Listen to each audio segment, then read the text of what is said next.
નમસ્કાર, તમે જોઈ રહ્યા છો મંતવ્ય ન્યૂઝ અને મારો અવાજ સાથે હું આપની સાથે મહેન્દ્ર. તો રાજકારણમાં 33% અનામતની વાતો વચ્ચે આજે સવાલ એ થાય છે કે શું મહિલાઓને ખરેખર પાવર મળે છે કે પછી આ પ્રતિનિધિત્વ માત્ર કાગળ પર જ સીમિત છે. રાજપીપળામાં પ્રોટોકોલ ન જળવાતા ભાજપના જ મહિલા ધારાસભ્ય ડોક્ટર દર્શનાબેન દેશમુખે કાર્યક્રમ છોડી ધરણા પર બેસવું પડ્યું. બીજી તરફ અમદાવાદમાં પૂર્વ મહિલા કોર્પોરેટરને પરિવાર સહિત જાનથી મારી નાખવાની ધમકીઓ મળી રહી છે અને જેનાથી તેઓ ભયભીત છે. તો સુરતમાં ભૂતિયા ડિમોલેશનના મુદ્દા પર મહિલા મેયર મૌન છે અને પુરુષ હોદ્દેદારો જ મીડિયા સામે આવી રહ્યા છે. આ ત્રણ ઘટનાઓ સાબિત કરે છે કે સત્તાની ચાવી આજે પણ ક્યાંક ને ક્યાંક પુરુષ પ્રધાન માનસિકતા પાસે જ છે. આખરે ક્યાં સુધી મહિલા નેતાઓ માત્ર રબર સ્ટેમ્પ બનીને રહેશે? આજે આ જ મુદ્દે જનતાના મંતવ્યો જાણવા છે અને શરૂઆત કરવી છે અમદાવાદથી. તો આવો જોઈએ અમદાવાદની જનતાના મંતવ્યો શું છે. મહિલાને પુરુષ સમોવડી બનાવવાની વાતો છે તે કરવામાં આવે છે. રાજકારણમાં પણ મહિલાઓને 50% અનામત આપવી જોઈએ તેવી વાતો કરવામાં આવે છે. હાલ પણ જે 33% અનામત મહિલાઓની છે, જ્યારે મહિલા હોય છે તે એક રાજકારણમાં પ્રવેશે છે, પરંતુ એવા અનેક કિસ્સાઓ છે કે જ્યારે મહિલા એક ધારાસભ્ય હોય, મહિલા એક કોર્પોરેટર હોય, મહિલા એક સાંસદ હોય, પરંતુ તેને જેટલી પ્રાયોરિટી જેટલી પુરુષને મળે છે તેટલી પ્રાયોરિટી કદાચ મહિલાને નથી મળતી. આ અંગે અમદાવાદની મહિલાઓ શું કહે છે તેના વિશે વાત કરીશું. બેન, શું કહેશો? રાજકારણમાં મહિલાઓ જોડાયેલી હોય છે, કોઈ સાંસદ હોય છે, કોઈ ધારાસભ્ય હોય છે, કોઈ કોર્પોરેટર હોય છે, પરંતુ એવું લાગે કે ખાલી મહિલાની સંખ્યા બતાવવા માટે તેને પદ આપવામાં આવતું હોય છે. बिल्कुल डेफिनेटली प्रायोरिटी नहीं देते. जैसे महिलाओं को कई जगह मैंने देखा है कि वो एक अथॉरिटी कहते हैं कि अथॉरिटी मिलनी चाहिए, तो महिलाओं को पीछे करा जाता है और उनके साथ जो मेल रहते हैं, जो उनके पार्टनर रहते हैं, उनको प्रायोरिटी दी जाती है, महिलाओं को नहीं दी जाती. जैसे सांसद हो, एमएलए हो या कॉरपोरेटर हो, जैसे उनसे कुछ डिसीजन होते हैं तो उनसे नहीं पूछा जाता. वो मेल होते वही अपना डिसीजन ले लेते, महिलाओं से नहीं. महिलाओं को केवल सिर्फ सिग्नेचर और स्टैम्प के लिए रखा जाता है कि आप सिग्नेचर कर दो, आप स्टैम्प कर दो, फैसले वो ले लेते हैं और महिलाओं को पूछा नहीं जाता. तो मेरे ख्याल से इक्वालिटी होनी चाहिए, मेल और फीमेल नहीं होना चाहिए. मैं इक्वालिटी पे बिलीव करती हूँ, फेमिनिज्म पर बिलीव नहीं करती. अगर हम कॉरपोरेटर है, एमएलए है या सांसद में बैठे तो हम भी वही पोजीशन पे बैठे जहाँ पर मेल बैठे हैं. तो हमको भी इतना ही अधिकार होना चाहिए जितना उन्हें होना चाहिए, इतनी ही हमें भी प्रायोरिटी देनी चाहिए, चाहे फिर वो मीडिया हो. मैं मीडिया को भी देखती हूँ, कई मीडिया होती है वो मेल का आज पहले इंटरव्यू लेती है और फीमेल का बाद में लेती है. कॉरपोरेटर हो, एमएल हो या सांसद हो, मेरे ख्याल से इंटरव्यू पहले फीमेल का भी लेना चाहिए. ऐसा ज़रूरी नहीं कि आप मेल का ही पहले इंटरव्यू लो, क्योंकि जीत के फीमेल भी आई है, राइट. तो मैं मीडिया से भी यही कहूँगी कि मीडिया पहले फीमेल को भी प्रायोरिटी दे. એટલે દરેક જગ્યાએ જે મહિલા હોય છે તેને પણ જે સમાનતા મળવી જોઈએ જે પુરુષોને મળે છે. તમે શું કહેશો? અનેક રાજકારણમાં એવું લાગે કે ખાલી પુરુષોને વધારે પ્રાધાન્ય આપવામાં આવતું હોય છે, મહિલાઓના માત્ર સહી કરવા માટે કે સિક્કો લગાવવા માટે પુરુષ જેટલો તેમને સમાનતા નથી મળી રહી. ખાલી સંખ્યા બતાવવા માટે, મહિલાઓની સંખ્યા બતાવવા માટે તેમને રાજકારણમાં લાવવામાં આવે છે. તમે જે વાત કરી છે એમાં હું સંમત છું, કેમ કે અત્યારે કોર્પોરેશનમાં 50% મહિલા છે, 50% પુરુષ છે. તો મહિલાઓને બી એ જ રીતે જોવું જોઈએ અને એ જ રીતે કામગીરી સોંપવી જોઈએ. પણ અત્યારે જોવામાં આવે છે કે સરકારમાં જે મંત્રીઓ બન્યા છે અને એ મંત્રીઓના બી ખાલી લેટર પેડ યુઝ થાય છે, એમને સિગ્નેચર માટે યુઝ કરવામાં આવે છે. પણ જ્યારે બજેટ અને એની જે કામગીરી કરવામાં આવે તો એમના જે સાથી જે હોય છે એ લોકો એમને કંઈ સમજણ આપતા જ નથી ને પોતે જે બજેટ બી વાપરવામાં એમની સિગ્નેચરો લઈ લે છે. તો આ ખોટું જ છે. તો મારું તો એવું કહેવું છે સરકારને કે તમે જે મહિલાઓને તમે 50% ટિકિટો આપવાની વાતો કરો છો ને ટિકિટો કોર્પોરેશનમાં આપો છો, તો મહિલાઓને બી એટલું સાથ સહકાર તમારે આપવું જોઈએ. અને મહિલા બી એક પુરુષ જેવું જ કામ કરે છે. તો સરકારને મારી ખાસ વિનંતી છે કે મહિલાઓને આગળ વધવા દેવી જોઈએ. એટલે મહિલાઓ પણ પોતાનું કામ કરવા માટે સક્ષમ હોય છે, મહિલાઓને પણ પોતાના નિર્ણય લેવા જોઈએ। રાજકારણમાં જે મહિલાઓ જોડાયેલી હોય તેમને પણ જે તેમના જે સાથી હોય છે તે પુરુષ હોય છે, તે જે નિર્ણય લેતા હોય છે તે જ પ્રકારે સ્વતંત્રતા મહિલાને પણ આપવી જોઈએ। બેન, શું કહેશો? રાજકારણ સાથે જોડાયેલી જે મહિલા હોય છે, અનેક આપણે એવા કિસ્સાઓ જોઈએ છે કે જે તેના સાથી જે હોય છે પુરુષ ઉમેદવારો કે પુરુષ ધારાસભ્ય કે પુરુષ કોર્પોરેટર, તે મહિલાને પૂછ્યા વગર જ જાતે જ નિર્ણય લઈ લેતા હોય કે પછી રાજકારણમાં મહિલાની માત્ર સંખ્યા વધારવા માટે મહિલાઓને જોડવામાં આવતી હોય? देखिए, अगर हम बात करते हैं महिलाओं की, तो महिलाओं को लेकर 33% रिजर्वेशन की बात हो रही थी और कह रहे थे कि भाई हर जगह महिलाओं की हिस्सेदारी होनी चाहिए। ऐसे ही महिलाओं की हिस्सेदारी राजकारण में भी होनी चाहिए। हाँ, लेकर तो आ गए महिलाओं को राजकारण के अंदर, मगर अब उनके साथ हो क्या रहा है कि कहीं भी महिला आगे जाती है तो उनको पीछे धकेल दिया जाता है। हर जगह पे महिलाओं की कोई हिस्सेदारी होती नहीं है। वो जो पुरुष प्रधानता की हम बात करते हैं तो वहाँ पे क्या हो रहा है कि जो जितने भी नेता भी जो होते हैं वो भी ऐसा ही करते हैं, महिलाओं को आगे नहीं आने देते, वो खुद ही आगे हो जाते हैं। वो कोई रैली हो, धरना हो, मीडिया में इंटरव्यू देना हो, इवन मीडिया वाले भी क्या करते हैं, वो जो नेता होते हैं इनके इंटरव्यू लेते हैं। मगर ऐसे नहीं कि ये जीत के आया है और महिला भी जीत के आई है तो कोई महिला का भी इंटरव्यू ले। मीडिया वाले भी इंटरव्यू नहीं लेते किसी महिलाओं का। और कहीं पे भी कोई बजट यूज़ करना होता है या तो और कोई काम को लेकर भी तो महिलाओं को जैसे आगे रखते ही नहीं, गिनते ही नहीं, महिलाओं का कोई डिसीजन ही नहीं होता। अगर हम सूरत की बात करते हैं तो सूरत में जो मकान टूट गए, 100 से भी ऊपर मकान थे वो तोड़े गए, मगर जब मीडिया में इंटरव्यू देने की बात आई तो वहाँ की महिला जो है वो मेयर है, मगर हमने तो मेयर को देखा ही नहीं। इवन इंटरव्यू में आके उसने ये भी नहीं कहा कि भाई ये गलत हुआ, जो भी हुआ। तो एक तरफ महिलाओं को आगे लाने की बात करते हो, दूसरी तरफ महिलाओं को पर्दे के पीछे रख रहे हो। आज तक वो मानसिकता है ना उनकी, वो गई नहीं। એટલે હજુ પણ જે માનસિકતા છે તેમાં સુધારો નથી થઈ રહ્યો। એક બાજુ જે મહિલાઓ છે તેમને રાજકારણમાં વધારેમાં વધારે આવે તેવી વાતો કરવામાં આવે છે, બીજી બાજુ જ્યારે મહિલા રાજકારણમાં આવી જાય છે ત્યારે તાજેતરમાં જ આપણે જોયું કે ભરૂચમાં જે મહિલા જે ધારાસભ્ય છે તેમની સાથે પણ જે ગેરવર્તણૂક કરવામાં આવી, તેમને પણ જે અજુગતું લાગ્યું કે ધારાસભ્ય તરીકેનો જે તેમનો પ્રોટોકોલ છે તે ન જળવાયો હોવાનું તેમને જે માઠું લાગ્યું હતું અને ત્યારબાદ તેઓ ધરણા ઉપર બેઠા હતા। ત્યારબાદ સુરતમાં પણ જે મહિલા મેયર છે તેમણે આજ દિન સુધી મીડિયા સામે પ્રતિક્રિયા નથી આપી। બીજી બાજુ જે સ્ટેન્ડિંગ કમિટીના ચેરમેન છે તેઓ જવાબ આપી રહ્યા છે, ડેપ્યુટી મેયર છે તે જવાબ આપી રહ્યા છે। એટલે કે આ જે થઈ રહ્યું છે તેનાથી એવું સાબિત થઈ રહ્યું છે કે રાજકારણમાં મહિલાઓને જે પુરુષ જે રીતે સામે આવે છે, પુરુષ જે રીતે ખુલીને બોલે છે, તેવી રીતે મહિલાઓને આગળ આવવા દેવામાં નથી। માત્ર મહિલાઓનો જે રબર સ્ટેમ્પ તરીકે ઉપયોગ કરવામાં આવતો હોય તેવું અમદાવાદની મહિલાઓને લાગી રહ્યું છે। કેમેરા પર્સન ધ્રુવ પટિયાર સાથે કિંજલ બોરીસા, મંતવ્ય ન્યૂઝ, અમદાવાદ। ત્યારે આજ મુદ્દે વડોદરાની જનતાના મંતવ્ય શું છે, આવો જોઈએ।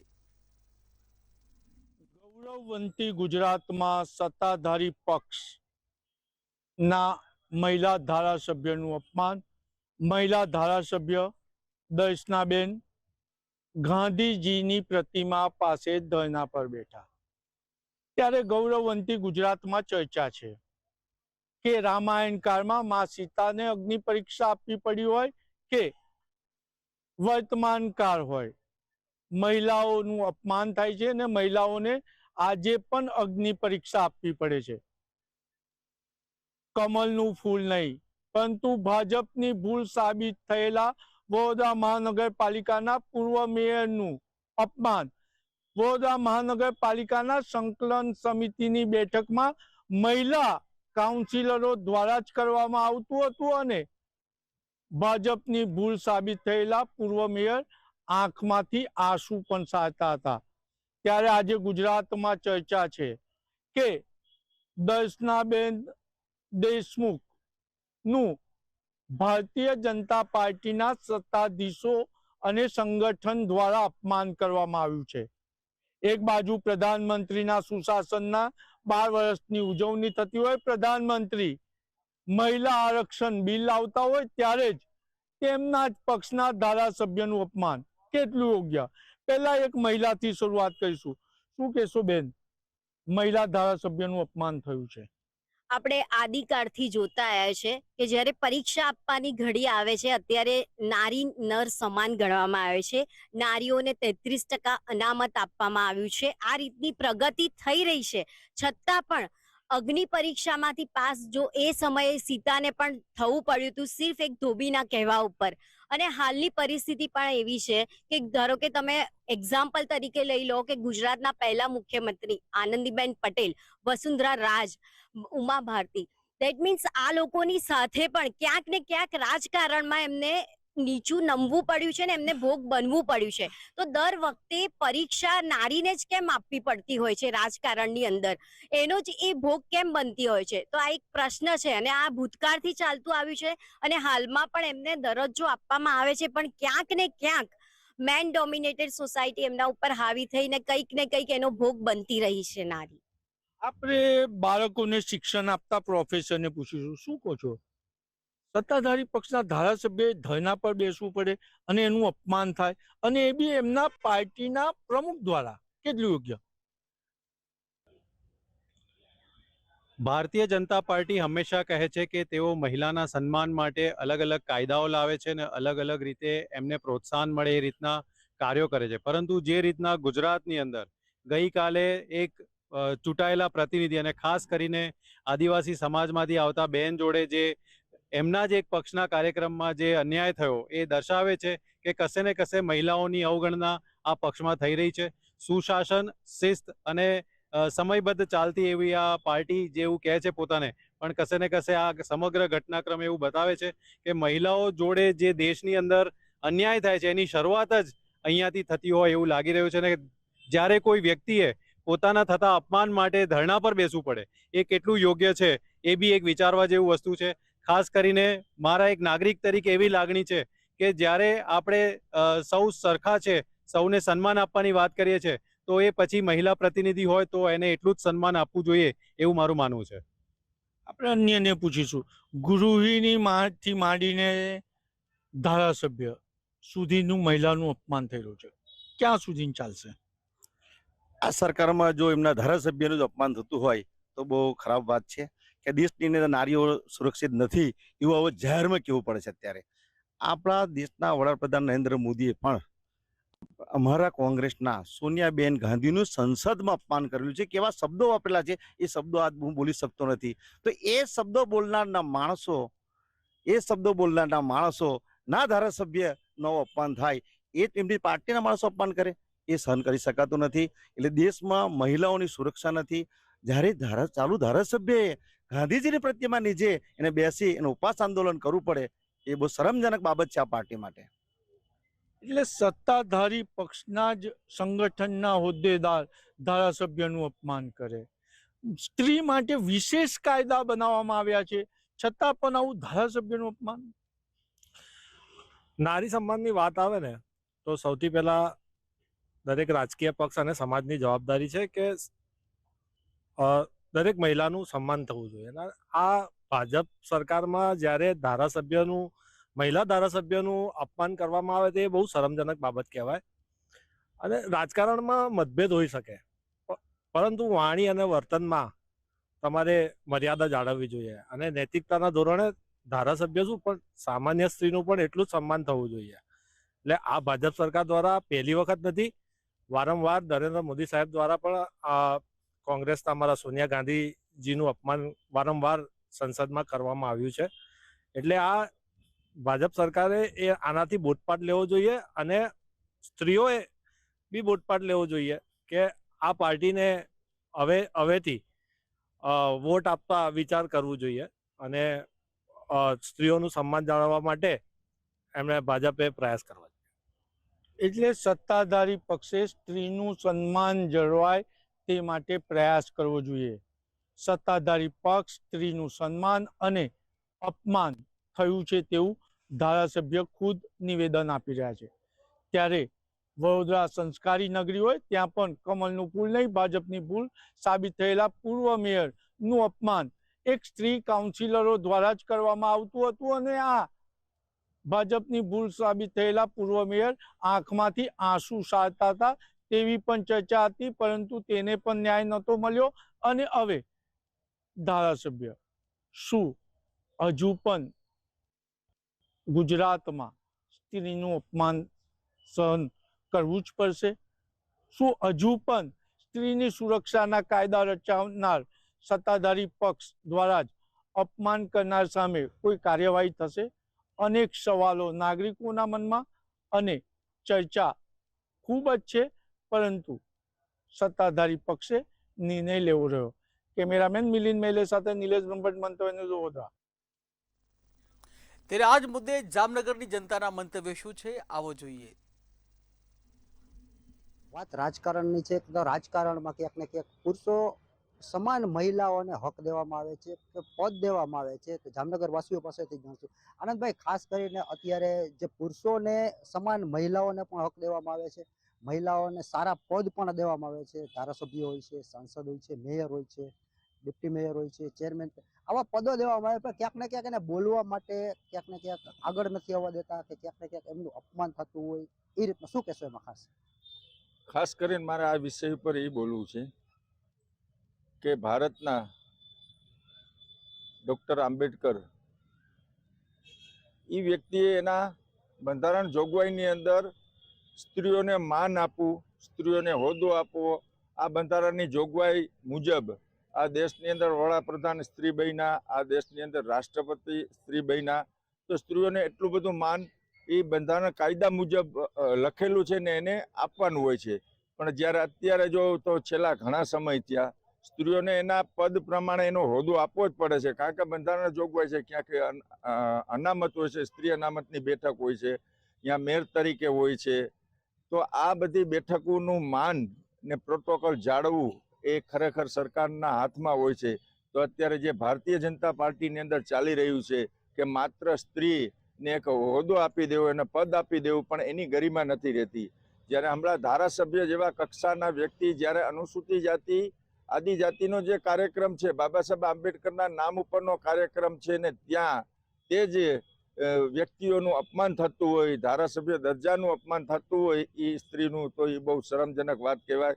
કારણ કે આ ભારત દેશની અંદર સમાંતર હક આપ્યો છે. જ્યારે ભૂતકાળની અંદર રાજીવ ગાંધી, ઇન્દિરા ગાંધી એ વખતની અંદર એ લોકોએ પણ એમ કીધું કે સ્ત્રીઓની અનામત ને પ્રાવધાન આપો. એ લડત લોકો લડ્યા. જ્યારે રાજ્યસભાની અંદર એ ઠરાવ મંજૂર ન કરવામાં આવ્યો, પણ અત્યારે સંપૂર્ણ બહુમતી છે ગુજરાતથી માંડીને બધા રાજ્યોની અંદર ભારતીય જનતા પાર્ટીની. તો 50% સ્ત્રી અનામત આપો. તમે આપી દીધા પછી પણ એની અમલવારી ન કરો, એનું અપમાન થતું હોય, એ બહેનોને જલીલ થવું પડતું હોય.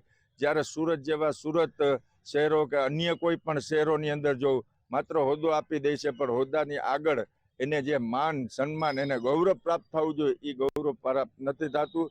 અને સ્ત્રીઓનું જે પદનું ખાસ કરીને અપમાન થતું હોય છે. એ પદનું તો ઠીક, પણ અત્યારે જામનગર નહીં પણ આખા ગુજરાતની અંદર જે બહેનો રહ્યા એમ કહે છે કે નારી સુરક્ષિત રહેશે, નારીને સુરક્ષા આપો, નારીને સુરક્ષા, અમે સુરક્ષાના નામે ઢંઢેડા પીટાવ્યા.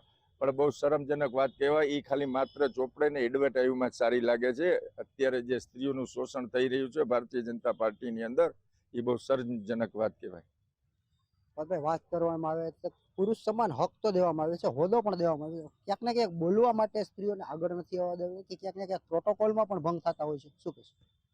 100% હાલ લગભગ અત્યારે જે 50% અનામત છે તેને ધ્યાનમાં રાખીને જે બંધારણીય, જેમ ભાઈએ કીધું કે બંધારણ હક મુજબ અનામત હોય એટલે અત્યારે સ્ત્રીઓને ત્યાં પદ દેવામાં આવે છે. હાલ ગુજરાતમાં સમગ્ર જગ્યાએ ભારતીય જનતા પાર્ટીનું શાસન છે. એમના જ પદ અધિકારીઓનું પૂરતું માન અને ખુલીને એને શું કહેવાય એને સ્પીચ કરવાની મનાઈ છે એવું સ્પષ્ટપણે દેખાઈ રહ્યું છે. હું ખુદ એવું માનું છું કે સ્ત્રીને એને પૂરતો ખુલ્લી રીતે એને કામ કરવાની અને એને એના શું કહેવાય પ્રોટોકોલ મુજબ કામ કરવાની છૂટ આપે તો એ ખુલ્લી અને વ્યવસ્થિત કામ થઈ શકે. પણ હાલ જે ભારતીય જનતા પાર્ટીના શાસનમાં મેયર હોય, ડેપ્યુટી મેયર હોય, ધારાસભ્ય લેવલના માણસનું સન્માન નથી જળવાતું, તો તમે નીચલા પદ અધિકારીનું શું સમજી શકો. એટલે હાલમાં ભારતીય જનતા પાર્ટીના શાસનમાં મહિલાઓનું સદંતર અપમાન અને એને પૂરતું જે એને સ્ટેજ મળવું જોઈએ નથી મળતું, એ શરમજનક કહેવું છે. વાત કરવાની છે કે અત્યારે જે પુરુષો સમાન હક દેવામાં આવે છે, આ હક તો મળી જાય છે પણ ક્યાંક ને ક્યાંક બોલવા ઉપર કે ક્યાંક આગળ આવવા માટે મહિલાઓને આગળ કરવામાં નથી આવતી. પુરુષ પ્રધાન દેશ છે, એના જેવું અત્યારે હજી હાલની તકે પણ એવું જ ક્યાંક વાતાવરણ જોવા મળે છે. શું કહેશો? ચોક્કસ જેવી રીતે મારા બે મિત્રોએ કીધું કે 50% જ્યારે લેડીઝ અનામત આપવામાં આવેલી હોય, અત્યારની આપણે જામનગરની જ મુલાકાતમાં જ્યારે તમે જો ને જામનગરમાં જ જોઈએ તો કેટલા કોર્પોરેટર મહિલાઓ બનેલા છે, પણ મને આમાંથી એ બતાવો કે કેટલા મહિલાઓ કે જે કોર્પોરેશનની અંદરમાં આવીને પોતાના કામ કરતા હોય, એના ભાઈ, એના પતિ, એના બાપા એવા બધા આવીને કામ કરે છે. કોઈ પોતે મહિલા આવીને નથી કરતા. સ્ટેરિંગ કમિટીની મિટિંગ હોય કે કોઈ પણ બોર્ડ હોય, જનરલ બોર્ડ હોય ત્યારે આવે છે. એના સિવાય મેં તો કોઈ દિવસ મહિલાઓને જોયા નથી. ને વાત રહી મહિલાઓને અનામતની, આ ભારતીય જનતા પાર્ટી હંમેશાના માટે મહિલા ઉપર અન્યાય જ કરતું આવ્યું છે. ખાલી મોટા મોટા તાઇપા મહિલાઓને આમ કરવાનું છે, તેમ કરવાનું છે કરી અને મહિલાઓને પાછળ જ રાખવાની વાત છે. અત્યારે નાસિરનગરનો જ એક બનાવ જોઈ લ્યો કે 16 દિવસ થયા, અત્યાર સુધી તેના મેયર એ સામે નથી આવ્યા ને કાંઈ નિવેદન એનું આપેલું નથી. ડેપ્યુટી મેયરને એ આવીને નિવેદન આપે છે. કાલની તારીખમાં જ કોઈ ગામનું મેં જોયું કે ધારાસભ્ય દર્શનાબેન, ડૉક્ટર દર્શનાબેનનું અપમાન થયું અને એ પોતાની ખુરશી મૂકી ને અહીંયાથી ચાલતા થઈ ગયા અને બારે આવી અને બેસી ગયા ધરણા ઉપર. તો આ શું છે? મહિલા ઉપર અન્યાય જ થાય છે. આ મહિલા ઉપર જુલમ જ હંમેશાના માટે આ પાર્ટી કરે છે, બીજું કાંઈ કરતી જ નથી. તો ક્યાંક ને ક્યાંક વાત તો ધારાસભ્યની છે કે મહિલાઓની છે, તો મહિલાઓ દ્વારા જે પણ કાર્ય મહિલાઓને હોદ્દા દેવામાં આવે છે, પણ ક્યાંક આ હોદ્દાને લઈ અને એને જે આઝાદી દેવી જોઈએ એ આઝાદી આજની તારીખ સુધીમાં પણ એ લોકોને મળી નથી, તેવું જામનગર વાસીઓનું કહેવું છે. કેમેરામેન રોહિત નારવાણીની સાથે હિરેન ગાંધી, મંતવ્ય ન્યૂઝ, જામનગર. તો મારો અવાજમાં હાલ બસ આટલું જ. વધુ સમાચાર માટે જોતા રહો મંતવ્ય ન્યૂઝ. નમસ્કાર.